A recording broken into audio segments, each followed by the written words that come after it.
What made me get where I am today professionally? Well, I went to college for journalism.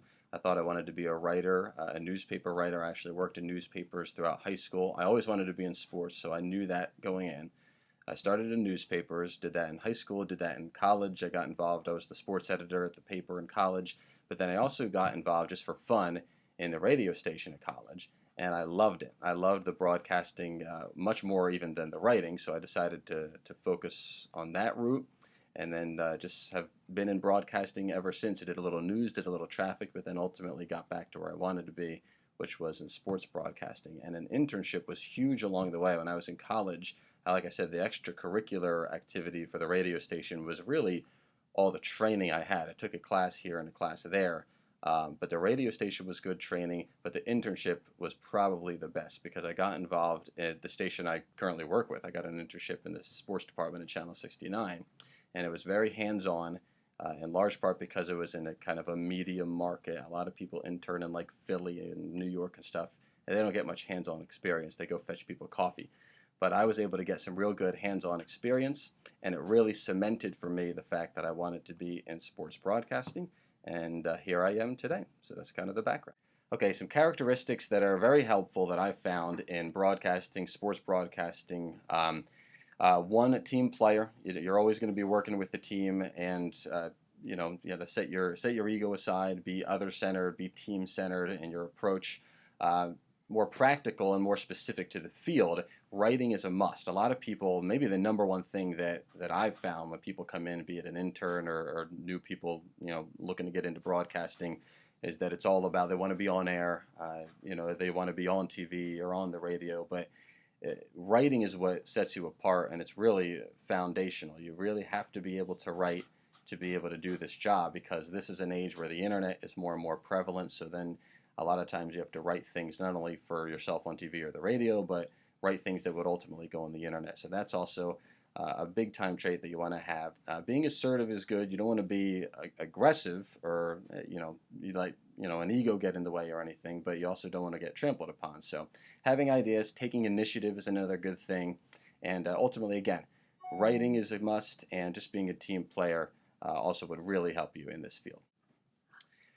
Well, I'm not sure I have a typical work day. My days are all different. I do things like I go out with a camera and shoot highlights of games. I go back and edit the games. Then I write reports on the games. Sometimes I anchor the sportscasts. Sometimes I report from sporting events. I do a lot of writing for both the TV and the website. I do some radio work.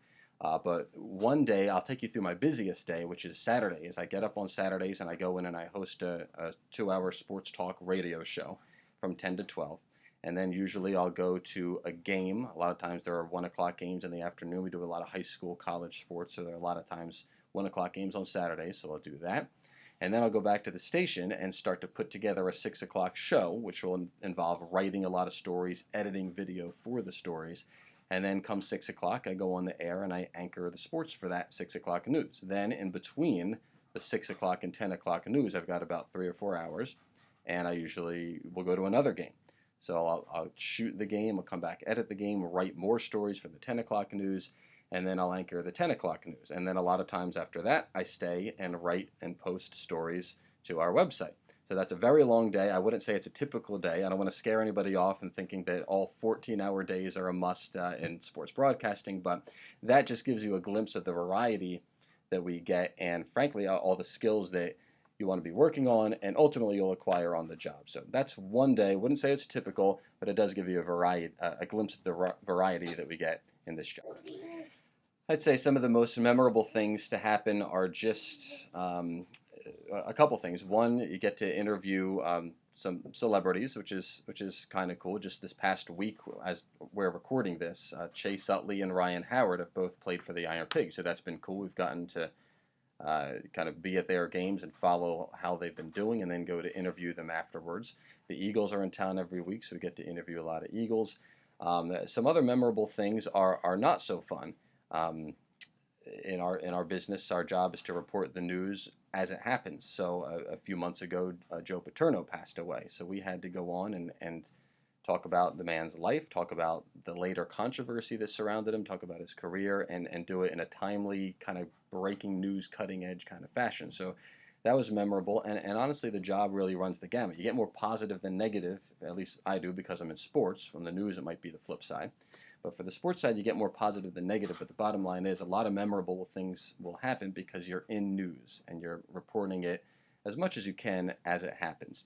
One nice thing about my particular job is that I get to cover, as I mentioned before, high school and college sports.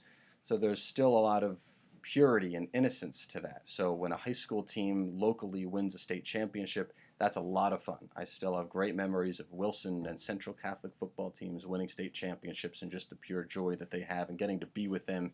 And we've walked with them through the season and I get to experience that. So there are a lot of memorable things and they kind of run the gamut here in my particular job.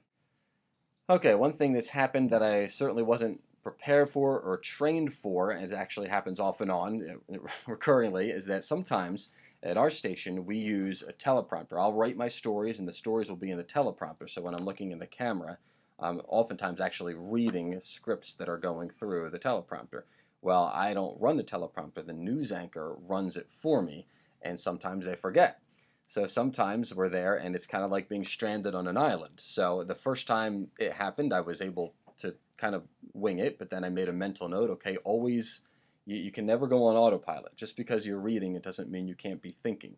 So we always have to remember the theme of our stories, and we have to remember to be prepared to wing it just in case you don't have a teleprompter. And another thing is when we do live reports from events themselves, like a lot of times I'll do live reports from Eagles training camp or the Iron Pigs games or big games and sporting events, we never have teleprompters there. So we need to wing it all. So we need to just be able to ad-lib and improvise and know what we're talking about. And in those instances, we have to be prepared for sometimes crazy people or fans trying to get in the shot and running through the shots. And we also have to be prepared for the director or people talking to us as we are talking to the viewers in our ear. So there's a lot of things you weren't prepared for in terms of just being able to manage a lot of things going on at once and still maintaining a presence and talking hopefully coherently to the viewers. So those are some of the things that I wasn't prepared for, but I've learned along the way to how to deal with.